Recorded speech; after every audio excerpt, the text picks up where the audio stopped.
Bonjour et bienvenue à Si Jeunesse savait, notre troisième capsule par les Briseurs de solitude, comité philanthrope des Petits Frères. On est super content aujourd'hui de recevoir Robert Dutton, ancien CEO de Rona, et Élise Tastet de tastet.ca. Vraiment hâte de voir ce qu'ils ont à dire sur nos différents sujets. On va parler vieillesse, solitude, entrepreneuriat. Alors, tout de suite!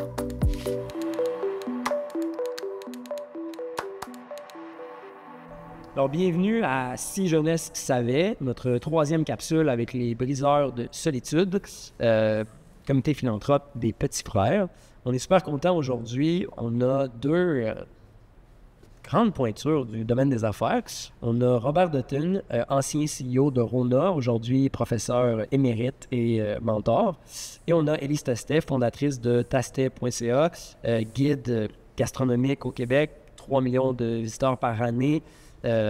Vraiment très intéressant. Aujourd'hui, l'objectif, c'est bon de parler de la solitude, parler de la vieillesse au Québec, parler des défis en tant qu'entrepreneur qui peuvent être reliés à ça, puis d'essayer de regarder aussi comment vous le vivez, mais comment on pourrait peut-être changer les choses au Québec par rapport à ça. Fait que je vous amène un peu sur cette piste-là en premier, comme entrepreneur au Québec. Comment vous définiriez la solitude? Comment vous voyez aussi vieillir au Québec? Comment c'est et comment t'imagines ça, Élise? Allez-y, vous avez plus d'expérience que moi. Moi, je rentre dans une période, l'an prochain, je vais avoir 70 ans. Donc, si on se réfère à la pandémie, à 70 ans, on avait dit les personnes âgées, 70 ans et plus. Donc, je me dis, je rentre l'an prochain dans ce que la société appelle les personnes âgées. Donc, c'est un peu étourdissant, je dirais, un peu inquiétant, parce que je me sens très en forme, j'ai encore beaucoup de projets, il me semble que j'ai encore beaucoup d'énergie. Puis, je n'ai pas nécessairement envie d'arrêter non plus, mais peut-être qu'on sent aussi que nos forces physiques et notre résistance commencent à mettre certaines limites sur lesquelles il faut apprivoiser. Moi, je dirais qu'entre 60 et 70 ans, il y a une espèce il faut apprivoiser des nouvelles limites. Alors qu'à 20 ans, il n'y a pas de limite. On apprivoise la liberté qu'on a. Mais j'ai décidé d'en prendre comme un défi intéressant. J'ai décidé que je veux vivre jusqu'à 100 ans. Donc, ça refait certaines priorités, dont la santé. Donc, pour moi, c'est extrêmement important de dire, le premier critère pour vivre à 100 ans, il faut que déjà aujourd'hui, je commence à m'occuper de ma santé. Donc, ces défis-là, ça m'a le défi de la solitude, oui, je le fais aussi parce que moi, j'ai pas de conjointe, j'ai pas eu de conjoint dans le passé ni d'enfant. Je suis vraiment ce qu'on appelle traditionnellement, là, puis les gens qui nous écoutent vont savoir un bon vieux garçon, là, bien dédié à sa tâche. Moi, j'ai pas eu une mission dans la vie, j'ai eu une vocation. Donc j'ai fait ce choix-là. Aujourd'hui, je dois assumer ce qui arrive après. Donc, je suis en apprentissage de nouvelles étapes de ma vie. C'est vraiment intéressant. Qu'est-ce que ça t'inspire, Élise? En fait, je trouve que la solitude, il y a comme deux sortes de solitude pour moi. Il y a la solitude que tu choisis d'être tout seul, qui peut être le fun. Moi, j'adore être tout seul. Je pense que ça vient aussi avec des hobbies quelconques, par exemple le sport. J'adore faire de la peinture, lire des livres, en tout cas apprendre. Fait que cette solitude-là, elle est positive selon moi. Mais après, il y a aussi la solitude qui, des fois, est subie. Puis je pense qu'en entrepreneuriat et ou aussi dans des postes très hauts de direction ou en fait, c'est dans n'importe quelle situation où il n'y a pas de contrôle puis il y a énormément de stress. Je pense que des fois, cette solitude-là, elle devient insidieusement... it creeps in, comme on dit en anglais, là. Je ne sais pas comment on dit ça en français, mais ça rentre insidieusement. Puis cette solitude-là, elle n'est pas agréable. Probablement, peut-être qu'en vieillissant, il y a des chances aussi que cette solitude-là arrive. Je pense qu'il y a des manières justement de la casser, il y a des mécanismes. On parle de famille, vous dites que vous n'avez pas choisi d'avoir une famille, mais il y a la famille, il y a les amis, il y a les implications dans lesquelles on est justement. Je sais que vous faites partie de plein de choses avec le HEC, avec vos cours, etc. C'est des gens qui nous marquent. Je pense que c'est important dans cette solitude-là. C'est pas être avec des gens qui enlèvent cette solitude-là, mais c'est trouver des gens qui nous comprennent puis qui partagent les mêmes valeurs puis les mêmes projets, les mêmes ambitions, les mêmes envies qui brisent les murs de cette solitude-là, je pense. Puis ce qui est beau du Québec, je trouve, c'est qu'il y a quand même, on dit tout le temps, quand les Européens viennent, ils trouvent qu'on est très américain, puis quand les Américains viennent, ils trouvent qu'on est très européen. Et moi, j'aime ce côté qui est un peu plus européen, peut-être d'être très comme une bande ensemble. Puis je pense que quand les gens vieillissent, moi, j'aime en fait quand il y a des gens de tous les milieux différents, de tous les âges différents qui viennent apporter leur intérêt puis leur grain de sel. Je pense que c'est comme ça qu'on apprend puis qu'on élargit aussi nos horizons, en affaires comme aussi personnellement. Fait que pour moi, vieillir, j'espère, c'est m'entourer de personnes, justement, qui vont être intelligentes, intéressantes, curieuses, généreuses. Moi, je travaille en restauration, bien, avec la bouffe. Je pense que aussi la nourriture, c'est une bonne manière aussi de casser cette solitude-là. Mais ouais. C'est vraiment, vraiment super intéressant parce que les thématiques reviennent de se garder occupé, d'avoir de l'énergie, puis de rester le cerveau allumé pour rester en forme, parce que vous ne faites pas vos 70. Là. J'espère avoir la moitié de votre forme à 60. En fait. C'est vraiment, vraiment intéressant de voir ça. On a vu dans les autres capsules un peu une thématique à travers de ça aussi. Et tu sais, on va reprendre du terme de la solitude. Tu sais, moi, je pense que c'est vrai ce que vous disiez, que la solitude, comme chef d'entreprise, à un moment donné, il y a une forme de solitude. J'ai toujours été entouré quand même J'ai toujours été entouré et resté très près de ma famille proche. Donc, j'ai pas eu d'enfants, mais j'ai une chance d'avoir un frère et une sœur qui en ont eu chacun 3 et 2, là, 5. J'ai planifié à long terme, c'est-à-dire que moi, quand ma mère a décidé d'aller vivre en résidence, j'ai dit, je vais acheter ta maison pour garder ce lieu familial-là où on se retrouve. À côté, ma sœur demeurait juste à côté. Donc, ma sœur a dit, moi, je vais retourner à la maison, à ma retraite, je vais retourner à la maison familiale, je serai au moins à côté de ma sœur. Et après ça, à un moment donné, la maison, l'autre côté, il s'est mis à vendre. Alors, j'ai fait un bon deal avec un de mes neveux pour dire, ben viens. Alors moi, je vis seul, mais je vais entre ma sœur et mon neveu qui a 2 petits-enfants. Mais ça m'a pris à peu près 10 ans à planifier ça. Et j'ai jamais dit, je veux ça. Tranquillement, j'ai posé les gestes. Puis donc, aujourd'hui, je vis entouré de... Mais en même temps, comme vous disiez, on a besoin des moments de solitude. Moi, des fois, je me dis, j'ai un fond de moine. J'ai besoin de silence. Parce que moi, le silence est extrêmement important. Tantôt, j'ai dit, vous avez beaucoup d'énergie, mais je pense que je reprends mon énergie dans cette espèce de forme de silence qui fait un peu de... On se dépose, là, fait de la paix intérieure. Puis après ça, on est plus apte aussi à recevoir les autres, puis à créer des liens avec les autres, puis... Ah, c'est vraiment intéressant, mais je pense que ça se distingue un peu avec la solitude et l'isolement, en fait, aussi, là, où justement, la mission des petits frères avec de contrer l'isolement et de contrer la solitude chez les personnes âgées, avec évidemment des gens qui s'impliquent, puis etc.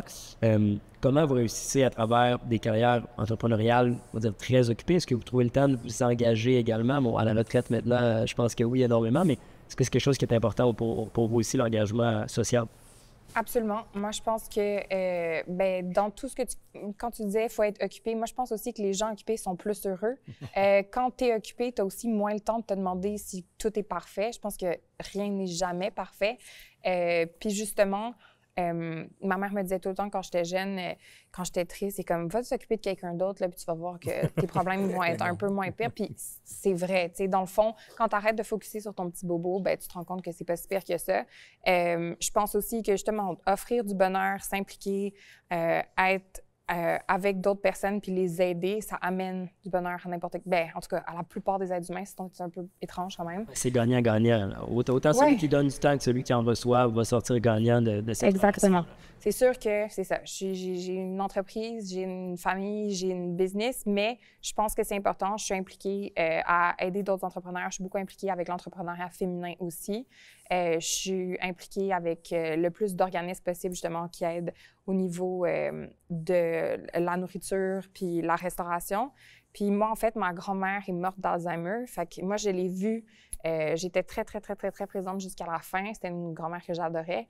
J'étais très, très proche d'elle. Puis en fait, c'est ça, je me suis dit, waouh, tu sais, j'apprends tellement de choses sur tout le passé, toute l'histoire. Ces moments-là sont quand même vraiment précieux. Puis je pense qu'ils sont importants parce que ça amène une autre perspective, ça amène plein de choses. Puis c'est ça, c'est beau avoir des différentes perspectives de la vie. Et c'est important parce que j'ai lu une étude que les grands leaders de l'histoire, femmes, hommes, ont toujours une relation privilégiée avec leur grand-mère. Ah ouais? Oui. Donc, quand vous me dites ça, je me dis, vous êtes sur le chemin d'une grande leader. C'est très, très drôle, parce que pour ceux qui ont écouté la deuxième capsule, Catherine Fournier avait sa grand-maman à la maison, et bon, par la bande, moi aussi. Donc, il y a une thématique à avoir les grands-mamans près de chez soi, clairement, là, c'est vraiment intéressant. Non, moi j'ai vécu avec ma grand-mère qui demeurait en face de chez nous. Alors, j'ai eu cet environnement-là. Puis, tantôt, on parlait d'être occupé. Tu sais, moi, je vais beaucoup avec les jeunes. Puis, je m'aperçois que, tranquillement, mon rôle dans l'avenir, ça va être d'écouter. Puis, tant mieux, parce que j'ai beaucoup parlé. Je parle encore trop. Donc, ce que je veux faire, pour aider les jeunes, il faut les écouter. Tu sais, comment les jeunes ont besoin d'être écoutés. Puis je me dis, si on vit dans des environnements où on n'a pas le temps, les parents sont super occupés, ils sont à leur carrière, les amis, bon, c'est le party, la fête. Mais pour moi, j'ai des moments privilégiés d'écouter des jeunes. Et pas leur dire quoi faire, mais juste de les écouter, poser une ou deux questions pour les aider à réfléchir. Et quand je fais ça dans ma journée ou dans ma semaine, c'est mes plus beaux moments. Tu sais, je réapprends à écouter. Je me dis, wow! Et les gens me disent, ah, tu m'as fait tellement bien. J'ai rien fait, j'ai juste écouté. Donc, dans ma vie, je me dis, plus je vais vieillir, peut-être avoir une mobilité plus réduite, mais tu ne pourras jamais pas écouter. Donc, d'être là pour écouter ça, puis les supporter. Donc, je pense que comme aîné, moi, je me dirige vers ça. Et une fois, ma sœur, elle avait 3 enfants, elle a perdu une fille. Et j'ai un événement très important dans nous, c'est que la dernière nuit, où là, on attendait les dernières minutes, je me suis retrouvé au Montfront Children, dans la salle d'attente. Et j'ai passé la nuit complète à écouter des hommes dont les enfants étaient malades, gravement, et qui venaient juste se défouler. Puis il y avait des femmes et tout ça, mais de se parler avec un homme, tu sais, puis j'ai entendu des choses dures, difficiles, sans filtre. Et je me suis toujours dit, quand tu vas vraiment vieux, là, va-t'en dans un hôpital pour enfants, juste écouter les gens qui ont de la peine.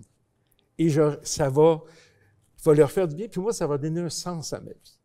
Tu sais, moi, je travaille beaucoup sur le sens de la vie. Je pense que Richard, celui qui a écrit Jodan, le goéland, là, avait dit, si tu es en vie, c'est que tu as encore une mission. Alors, si on est en vie, une mission, ça veut dire, peu importe l'âge, l'état, tout ça, on a une mission. Et comme vous parliez de votre grand-mère, même avec l'Alzheimer, elle a joué un rôle. Ah, absolument. Bon, absolument. Elle a une mission. Ouais. Elle ne sait même pas. Donc, on a tous une mission. Il faut être capable de la trouver dans la paix. Mais on ne la trouve pas derrière notre téléphone. Non. C'est ça l'affaire. Ça, c'est l'affaire, oui. C'est ça le truc qui va être difficile pour la prochaine génération, c'est que des fois, le sentiment de solitude, justement, ils se sentent super seuls, mais tu es entouré de communautés extrêmement grandes, mais tu es quand même derrière ton téléphone. Puis ça crée beaucoup de dépression, beaucoup d'anxiété, beaucoup de tout. Les études sont claires. Là. Exactement. À la fin, cette solitude-là, elle peut être brisée, accompagnée de mission et d'action, entourée de personnes humaines. Moi, j'adore en fait la restauration pour ça. Je pense que c'est un des derniers. T'sais, les gens vont aller magasiner, ils magasinent en ligne, ils vont aller, même quand tu vas maintenant dans des boutiques, des fois, il n'y a même plus de vendeurs, il n'y a rien, mais la restauration, c'est un moment de magie où il y a quand même un service humain, quelqu'un qui t'a cuisiné quelque chose, puis que tu vas manger dans une atmosphère qui est unique. C'est des connexions humaines qui amènent du bonheur quand c'est réussi, là. C'est quelque chose qui... C'est ça. Vous m'ouvrez plein de belles portes, là, c'est vraiment intéressant, mais Robert... vous parliez de conseils, puis d'écoute, etc.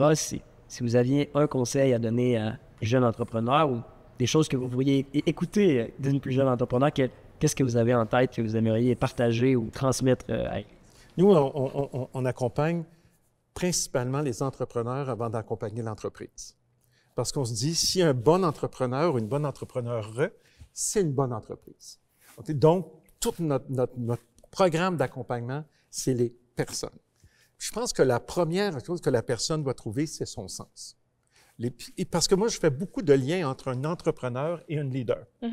Les entrepreneurs, c'est des leaders. Les leaders, c'est des gens qui veulent avoir un impact. Les vrais leaders, là, des impacts positifs sur la société. Ils veulent changer quelque chose. Un entrepreneur, il veut changer quelque chose. Ouais. Votre projet veut changer quelque chose. Votre Ouais. entreprise. Donc, il faut qu'ils trouvent leur sens. Et c'est la première caractéristique des grands leaders. Ils ont trouvé leur sens. Et c'est la première chose des entrepreneurs. Donc, d'abord, trouvez votre sens, puis identifiez vos valeurs. Ah, c'est ringard, les valeurs. Ça, c'est bon pour les vieux, ça, les valeurs. Ça, c'est un vieux mot. Moi, j'utilise plus les non négociables. Qu'est-ce qui est non négociable dans ta vie? Vous avez une famille. Comment vous avez situé entre votre travail, votre famille? Donc, c'est quoi tes valeurs? Alors, ça, c'est... Puis, les relations durables. Tu sais, moi, je dirais, assure-toi que dans ta vie, il y a une personne qui t'aime tellement, là, qu'elle a le courage de dire tes 4 vérités. Puis que toi, tu l'aimes tellement que quand tu as dit ces 4 vérités, tu les prends, tu les acceptes, tu chemines avec ça parce que tu l'aimes aussi. Donc, cette relation, puis d'avoir des amis en qui on peut faire confiance, c'est les caractéristiques sur lesquelles, personnellement, moi, j'aime travailler avec les entrepreneurs. Parce que l'entreprise, c'est l'entrepreneur. Là. Je suis certain, je vois chez vous, je vois, c'est toi, là. Oui. C'est exactement. C'est littéralement Donc, son nom de famille. C'est ça en plus. Alors, donc, c'est dans cet esprit-là, moi, que je humblement, là, que j'essaie d'apporter ma contribution aux jeunes entrepreneurs. Élise, est-ce que ça t'amène des questions? Est-ce que, comme... Ben non, je pense que c'est des bons filons. Moi, j'ai fait 12 ans de thérapie dans ma vie. Je sais que je suis jeune, mais j'ai fait 12 ans de thérapie parce que je me disais, il faut que je comprenne comment que je fonctionne, c'est quoi mes failles, c'est quoi mes qualités, où est-ce qu'elles sont mes limites, puis comment je peux essayer de m'entourer de personnes qui viennent me complémenter pour justement arriver où est-ce que j'aimerais arriver. Je pense que c'est important pour les entrepreneurs de comprendre comment tu fonctionnes, qui tu es, parce que c'est vrai que tu es le moteur de la machine. Fait que de comprendre t'es pogné avec quel moteur, là, ça t'amène une bonne vision de où est-ce que tu peux aller, puis comment tu peux y aller, puis c'est quoi les moyens pour arriver où est-ce que tu veux aller. Et c'est la première caractéristique des leaders. Mm-hmm. Ils se connaissent bien.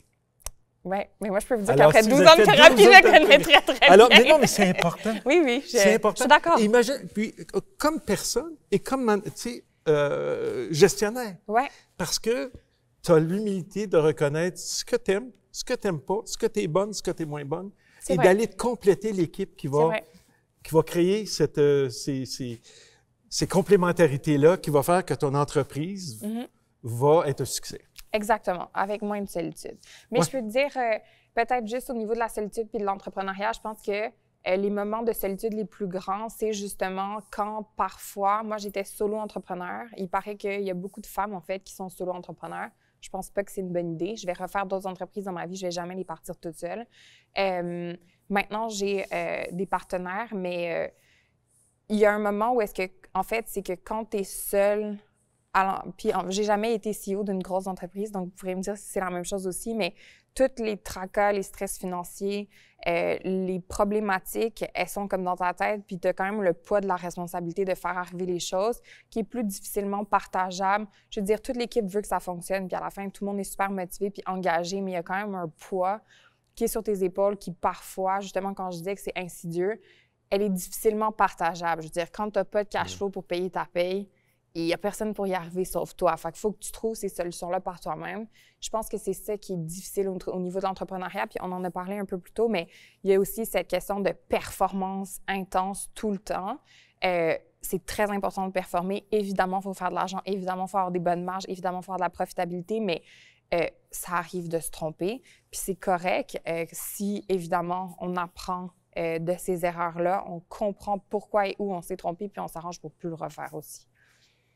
Ouais. La pression que les femmes se mettent entrepreneurs, là, Ouais. d'être, si vous le dites, il faut être performante. Mm-hmm. Tu sais, c'est comme... Et performante comme entrepreneur, performante comme gestionnaire, performante comme mère, comme conjointe, c'est toujours... Il faut être en santé. Ouais. Il y a comme... Je trouve que... J'essaie d'éviter ça, mais je trouve que les générations nouvelles, cette performance-là va les tuer quelque part. Tu sais? Je veux dire, ça diminue, c'est trop de pression. Bien, c'est pour ça qu'il faut que les prendre... gens sont un peu en C'est ça. colère, puis... Excuse-moi. Non, mais il faut prendre un peu de recul. Je pense pas qu'il y ait les scènes, puis, tu sais, des fois, moi, ça m'est arrivé d'être trop stressée ou ça marchait pas, puis je voyais pas de solution, bien moi, je disais, OK, j'ai besoin. Ça m'est arrivé plusieurs fois dans ma carrière, j'ai besoin d'un 3-4 jours. Là, il faut comme que je me retrouve dans ma tête. Il faut que je prenne du recul pour trouver des solutions, puis il faut que je comprenne, tu sais, qu'est-ce qui est vraiment ma faute, qu'est-ce qui est juste une faute de situation, tu sais, où est-ce qu'on peut trouver des solutions, puis je sais que je suis pas une super humaine non plus, donc j'ai mes limitations. Puis il y a des choses qui sont parfois ma faute, il y a des choses qui sont juste, ça arrive, puis c'est la vie. On les contrôle pas. Exact. On peut pas se blâmer sur des choses qu'on contrôle pas. Oui. Alors, tu sais, quand tu vas faire le bilan des entreprises aussi, tu sais, je vais te dire une chose. Peu importe ce qui est arrivé, là, pas de regrets, pas de remords. Parce que ça, là, c'est ça, moi je dis toujours, c'est ça qui fait les cancers. Ça, c'est mon diagnostic personnel. Moi, je pense que c'est la haine qui fait les cancers. Aussi. Mais quand on se met à regarder le passé, tout ça, puis là, on se met à ruminer ce qui s'est fait, ça donne absolument rien. C'est vrai. Parce que moi, j'ai eu une longue carrière dans une entreprise, j'ai fini après 35 ans, ça s'est pas fini comme je voulais. Puis quand je suis rentré à la maison, je me suis dit, pas de regrets, pas de remords. On fait ce qu'on veut dans les circonstances qu'on a, avec les éléments qu'on a. C'est tellement drôle. Moi, c'est ce que je dis tout le temps. Je fais tout le temps ce que je peux au maximum de mes connaissances au moment où j'ai pris la décision. Ouais. Ça ne donne rien de revenir sur le passé. Ça ne donne rien. Mm-hmm. On se fait juste du mal. Puis, tu sais, hier soir, j'avais une situation, puis j'étais nerveux, je n'étais pas capable de... Puis là, je ruminais, puis je tournais dans mon lit. Puis à un moment donné, je dis, arrête, tu ne trouveras pas la solution ce soir. C'est impossible. Tu es trop stressé. Attends, là. Dors, c'est ça qui est important. Puis demain, c'est vrai, je me suis levé, puis j'ai trouvé quelque chose. Puis, mais tu sais, on en passe des nuits blanches comme entrepreneur. Hein? Oui, mais l'anxiété, en fait, c'est pour ça aussi que j'ai fait en thérapie. C'est parce que moi, j'ai un trouble anxieux qui maintenant est hyper contrôlé parce que justement, j'ai une hygiène de sommeil vraiment bonne. Je fais beaucoup de sport. Tu sais, c'est super contrôlé, mais quand j'étais jeune, c'était moins contrôlé. Puis l'anxiété, c'est le stress de choses qui se sont passées dans le passé ou choses que tu peux pas contrôler pour le futur. Mais quand tu te mets au moment présent X, genre aujourd'hui, je suis assise sur un sofa en compagnie de vous, c'est pas très stressant ce moment-là. Mais quand tu te le rappelles justement, je suis dans mon lit, il y a rien qui peut changer en ce moment, ben ça démorte. Je me suis aperçu il n'y a pas longtemps, parce que quand on est vieux, on coupe la parole parce qu'on a peur de perdre notre idée. Tu sais? C'est pas parce qu'on est impoli. Alors, mais, tu sais, moi, j'ai réalisé il n'y a pas si longtemps que le fait d'être chef d'entreprise, entrepreneur, tu sais, tu es toujours dans le futur. C'est vrai. Parce que tu prévois le futur. C'est vrai. Tu prévois le futur. Moi, c'était ça mon rôle, de prévoir l'avenir de l'entreprise. Mais là, j'ai dit, mais j'ai jamais appris à apprécier le moment présent. C'est pour ça qu'il faut s'entourer. Oui, c'est ça. C'est pour ça qu'il faut s'entourer. Moi, je suis pas très bonne non plus, mais mon mari, je suis vraiment chanceuse. Lui, il me ramène des fois, genre, à juste comme, hey, comme là, on passe un bon moment ensemble, comme profitons, que comme on s'aime, puis genre, c'est maintenant. Puis je suis comme, ah, c'est vrai, comme s'il était pas là, j'aurais de la difficulté. Des amis qui utilisent l'escalier profitent de la marche sur laquelle tu es, avant d'imaginer le reste. Ouais. Comme entrepreneur, souvent, on veut toujours, quand on est rendu à l'étage 22, on veut juste le chemin pour 23, 24 et se rendre, et se rendre plus loin.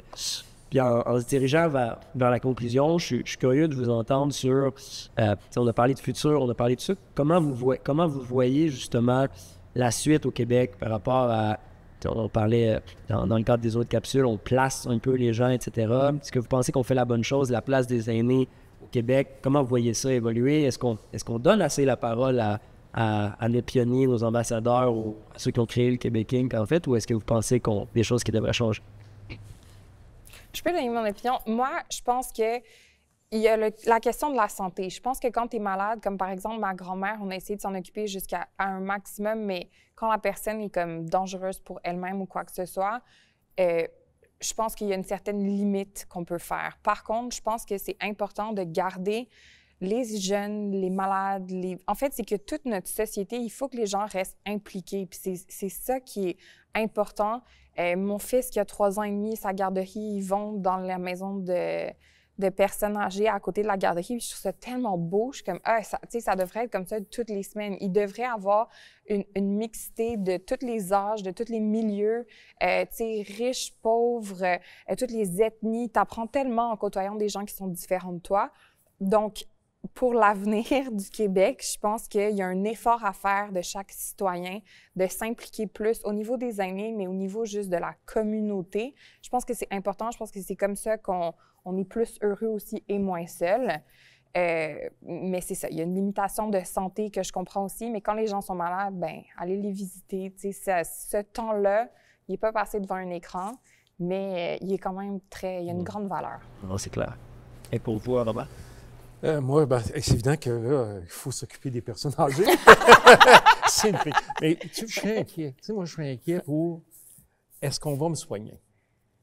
Tu sais, ma mère est décédée il y a 8 ans, pas très vieille, 84 ans. Tu sais, puis ça s'est passé très rapidement. Et j'ai la certitude qu'on trouvait que ça coûtait trop cher de la soigner. Tu sais. Puis la médecin m'a dit, savez-vous ce qui nous coûte cher dans le système de santé? C'est les gens qui s'acharnent lorsque leurs parents vivent. Et ça m'a beaucoup marqué. Tu sais, quand tu as 70 ans, et 94, c'est dans 14 ans, on le sait, nous autres, 14 bon, pour vous, c'est pas ça, mais 14 ans, c'est hier. Là. Non, alors, mais je comprends. Tu sais, la durée du temps, tu dis, alors, est-ce que le système va avoir assez de respect pour la dignité humaine pour prendre soin des personnes? Ça, c'est une chose que je... Deuxièmement, je pense qu'il faut repenser les maisons pour personnes âgées. Bon, je n'ai pas visité le concept de Mme Blais, là. J'y fais confiance, mais est-ce que les pigeonniers, c'est toujours... Qu'est-ce qui va faire que, à un moment donné, il va falloir aller chercher des ressources? Est-ce qu'on va avoir les ressources pour que je puisse vivre à la maison, confortablement, encore près des miens? J'ai beaucoup d'interrogations par ça. Puis, je pense qu'il faut sensibiliser la société. Tu sais, je chantais avec les jeunes, parce que je me dis, peut-être qu'un jour, on va avoir envie de venir pousser M. Dutton dans son jardin, tu sais. C'est ça. Donc, j'ai des interrogations. Je pense qu'il faut revoir, il faut étendre la dignité humaine, pas juste au fait qu'on peut donner des médicaments pour accélérer le décès, mais aussi pour l'assurer une vie le plus longtemps possible et le plus confortable possible. Merci de la transparence, c'est une belle façon de finir. Puis l'une des missions de ce qu'on fait en ce moment, c'est de donner de la visibilité justement à nos aînés et de dire, donnons-leur une place tant qu'ils ont, puis s'ils sont plus malades, ben, assurons-nous. Et bravo de ce que vous faites. Et bravo de ce que vous faites. Vraiment. Vraiment, c'est extraordinaire. Puis je pense que vous probablement que je ne sais pas si vous mesurez tout l'impact que vous avez sur les personnes, mais vraiment, ça mérite qu'on vous supporte. Merci, très gentil. Encore une fois, merci à tout le monde qui était à l'écoute. Il y a d'autres capsules qui s'en viennent. Si vous voulez plus d'informations sur les briseurs de solitude ou sur les petits frères, il y aura les informations à la fin de la vidéo. Merci encore 1000 fois et à bientôt. Merci, bye bye. Au revoir. Merci Robert, merci Élise, vraiment des belles discussions qu'on a pu avoir aujourd'hui. Si vous voulez plus d'informations sur les briseurs de solitude ou sur les petits frères, rejoignez-nous, les liens sont ici en bas de la page et à bientôt!